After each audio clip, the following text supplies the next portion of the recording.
गुजरे जमाने में कई ऐसे दमदार कलाकार हुए हैं जिन्हें आज के समय में न के बराबर ही जाना जाता है।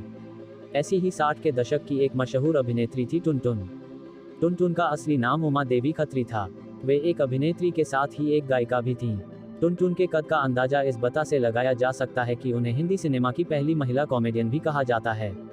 उनके मोटापे के कारण उन्हें टुनटुन कहा जाने लगा था और फिर इसी नाम से उन्होंने इंडस्ट्री में अपनी पहचान बनाई। बड़े पर्दे पर चाहे उन्होंने अपनी अदाकारी से लोगों को हंसाने का काम किया हो और उन्हें हिंदी सिनेमा की पहली महिला कॉमेडियन कहा गया हो, हालांकि वे जब महज 2.5 साल की थी तभी उन्होंने डैक दर्द देखने शुरू कर दिए थे। वहीं 5 साल की उम्र में फिर उन पर दुखों का पहाड़ टूट पड़ा। बता दें कि टुनटुन का जन्म 11 जुलाई 1923 को उत्तर प्रदेश में हुआ था। आज उनकी 98वीं जयंती है।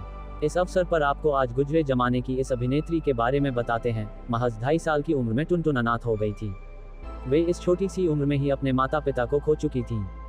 उन्होंने अपने एक साक्षात्कार में कहा था कि मैं नहीं जानती मेरे माँ बाप कैसे दिखते थे, क्योंकि जब मैं 2.5 साल की थी तो वो गुजर चुके थे। मेरा 8-9 साल का भाई था जिसका नाम हरी था। मुझे याद है हम अलीपुर में रहते थे। एक दिन मेरे भाई की भी हत्या कर दी गई, तब मैं 4-5 साल की रही होंगी। टुनटुन की एक सहेली की मुंबई में फिल्म वालों से पहचान थी और वो एक दिन टुनटुन के गांव आई थी। बचपन से ही गाने का शौक रखने वाली टुनटुन अपनी सहेली के साथ मुंबई आ गई थी। मुंबई में वे संगीतकार नौशाद से मिली और उनके सामने वे जिद पर अड़ गईं कि अगर उन्हें गाने का मौका नहीं मिला तो वो उनके बंगले से समुद्र में कूद जाएंगी। इसके बाद नौशाद को टुनटुन के आगे झुकना पड़ा और उन्होंने टुनटुन का एक छोटा सा ऑडिशन लिया। अपनी आवाज से टुनटुन ने नौशाद का दिल जीत लिया और उन्हें तुरंत ही काम दे दिया। टुनटुन को किसी ने दिल्ली में निर्देशक नितिन बोस के असिस्टेंट जवाद हुसैन का पता दिया था। मुंबई में वे उनसे मिली और फिर साल 1947 में टुनटुन का पहला गाना फिल्म दर्द में अफसाना लिख रही हूँ था। गाना सुपरहिट साबित हुआ और टुनटुन की किस्मत की गाड़ी भी चल पड़ी। टुनटुन का यह गाना एक पाकिस्तानी शख्स अख्तर अब्बास काजी को बहुत पसंद आया और वो पाकिस्तान छोड़कर भारत आ गए। यहाँ आकर उन्होंने टुनटुन से साल 1947 में शादी कर ली।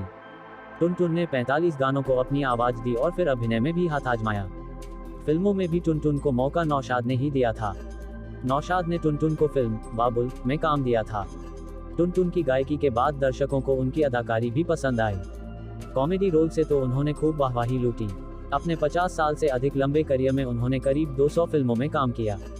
उनकी प्रमुख फिल्मों में आर पार, प्यासा, मिस्टर एंड मिसेज 55 और मोम की गुड़िया जैसी फिल्में शामिल है।